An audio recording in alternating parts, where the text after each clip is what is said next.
جگر کا خون دے دے کر یہ بوٹے میں نے پالے ہیں۔ السلام علیکم ورحمۃ اللہ وبرکاتہ۔ محترم ناظرین، آپ کو داستان کی قسط نمبر 28 کی طرف لے کر چلتے ہیں، جہاں کچھ قبائلی لوگ بادشاہ روم کی فوج میں شامل ہو کر مسلمانوں کے لشکر کو کچلنے کا ارادہ رکھتے ہیں، لیکن پروردگار عالم کی نظر کرم اور امیر المؤمنین کی فہم و فراست کس طرح ان قبائلیوں کی طاقت کو درخت کے خزاں رسیدہ پتوں کی طرح منتشر کرتی ہے، اور ہرقل شاہ روم ان کی طاقت سے محروم ہو کر اسلام کے سپاہیوں کے روبرو بے بس و مجبور ہو جاتا ہے اور میدان مسلمانوں کے حوالے کر کے راہ فرار اختیار کرتا ہے۔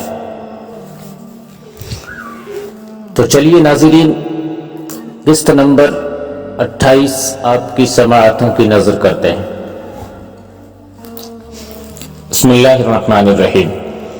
اب ہم اس داستان جہاد کو اس جگہ لے چلتے ہیں جہاں حمص سے کچھ دور پہاڑی علاقے میں ہرقل کی فوج اور الجزیرہ کے عیسائی قبائل کا لشکر حمص کو محاصرے میں لیا بیٹھا تھا اور ہرقل کے حکم کا انتظار کر رہا تھا۔ کچھ دنوں سے قبائلی لشکر میں یہ بات دبی دبی زبان سے سنائی جانے لگی تھی کہ ان رومیوں کا کوئی اعتبار نہیں، ہرقل اپنی شکست کو فتح میں بدلنا چاہتا ہے، اور اگر اسے فتح حاصل ہو گئی تو پھر وہ محصولات کے ذریعے رعایا کا خون چوسنا شروع کر دے گا، اور دوسری طرف مسلمان اس شکست کا انتقام الجزیرہ کے ان قبائل کی بستیوں کو اجاڑ کر لیں گے۔ پہلے بیان ہو چکا ہے کہ ان کی 3 بستیاں مجاہدین نے تباہ و برباد کر دی تھی، کیونکہ ان بستیوں کے لوگوں نے مسلمانوں کے خلاف ہرقل کی مدد کی تھی۔ ان بستیوں کے نام یہ ہیں: موصل، ہیئت اور فرقیسہ۔ یہ پتہ نہیں چل رہا تھا کہ یہ بات کہاں سے اور کیسے اٹھی ہے۔ کچھ قبائلیوں نے اس شک کو صحیح مان لیا تھا اور باقی ابھی تذبذب میں تھے۔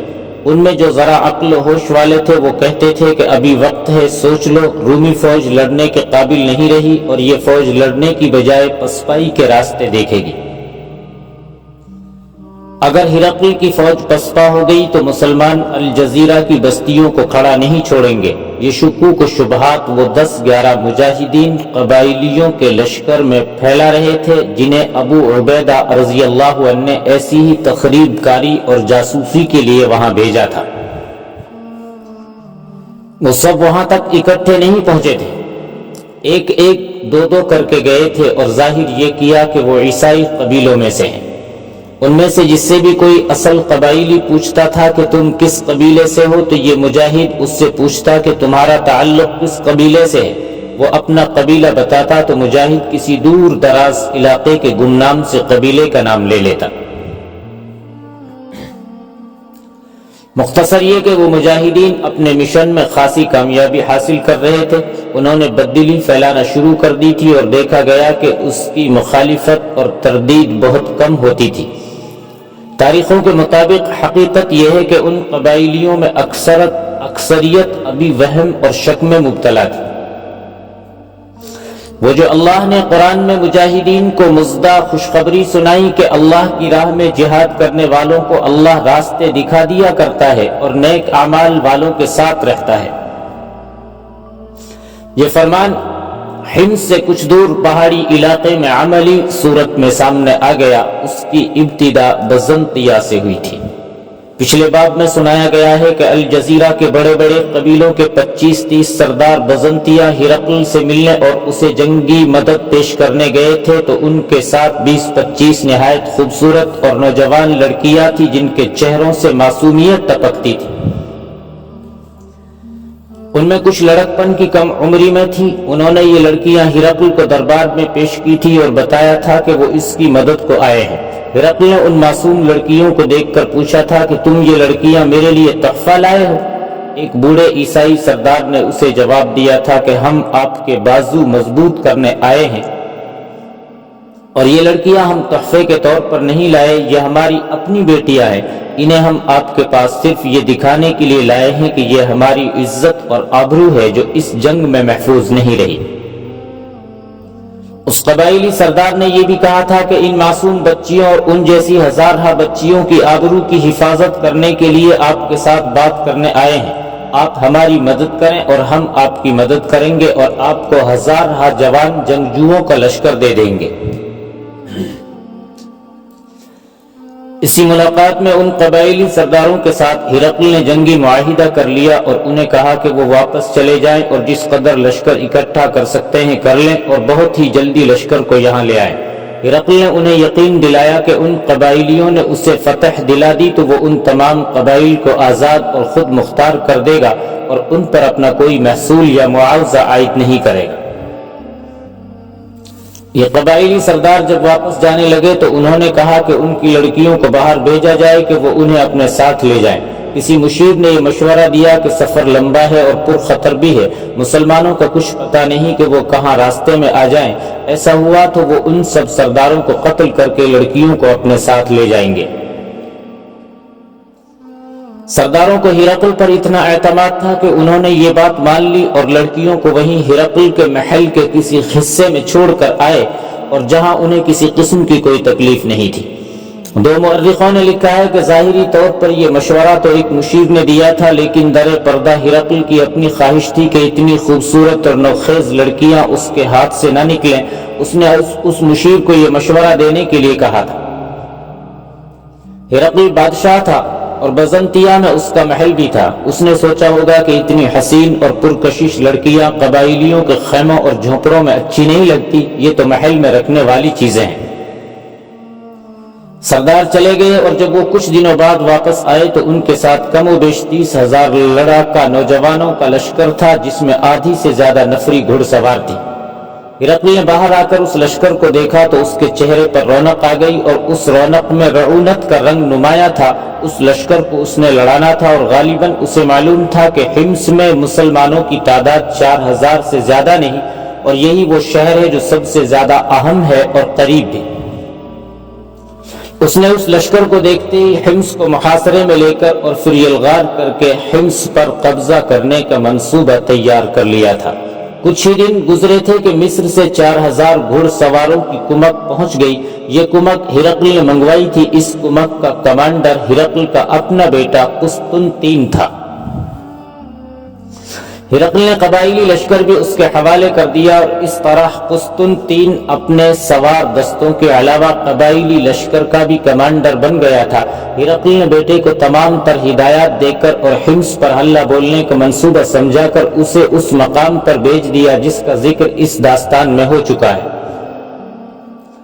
یاد دہانی کے لیے یہ بتا دیا جاتا ہے کہ پہاڑی علاقے میں دور دور سے حمص کو محاصرے میں لے لیا گیا تھا اور اب ہرقل کے حکم پر حمص کی طرف چاروں طرف سے پیش قدمی کرنی اور حمص پر یلغار کرنی تھی، لیکن ہرقل کے حکم میں تاخیر ہوتی جا رہی تھی۔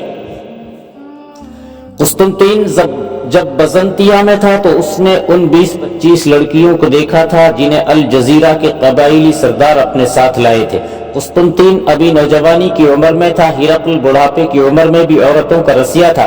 اس کا بیٹا تو ابھی جوان تھا۔ اس نے ان لڑکیوں کے متعلق پوچھا کہ یہ کون ہیں اور کیسے آئی ہیں۔ اسے بتایا گیا تھا کہ یہ عیسائی قبائل کی لڑکیاں ہیں اور اسے ساری بات سنا دی گئی۔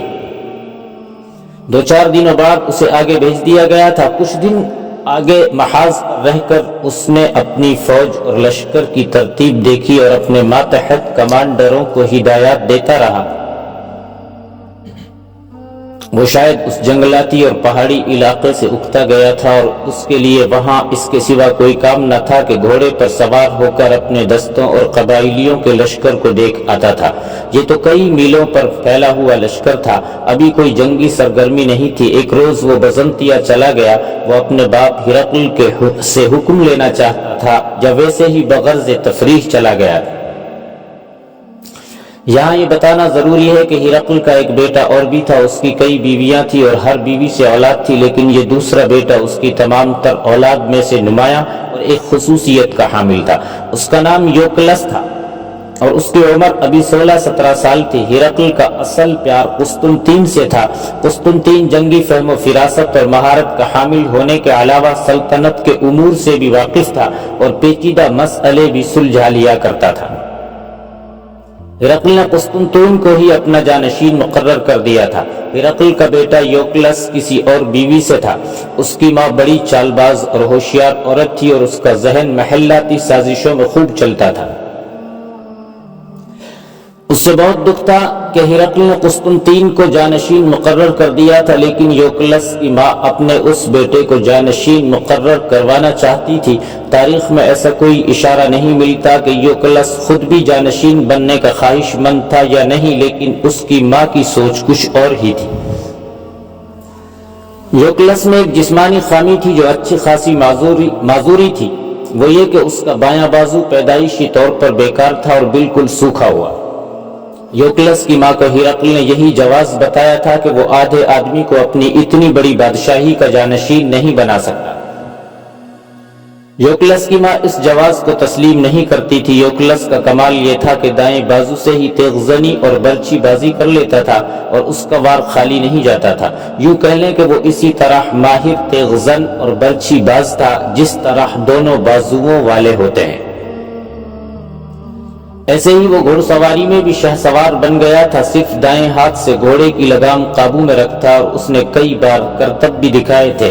صرف تیر اندازی تھی جو اس سے نہیں ہو سکتی تھی، کیونکہ اس کے لیے دونوں بازوؤں کی ضرورت ہوتی ہے۔ شکل و صورت اور جسمانی کشش کے لحاظ سے وہ قسطنطین سے زیادہ دل کو اچھا لگتا تھا۔ اس نے کئی بار ہرقل سے کہا تھا کہ اسے میدان جنگ میں جانے دیا جائے، لیکن ہرقل یہ خطرہ مول لینے کے لیے کبھی بھی تیار نہیں ہوا تھا۔ رومیوں کی زبان میں وہ جس نام سے مشہور ہو گیا تھا، اس نام کے معنی ہیں ایک بازو والا شہزادہ۔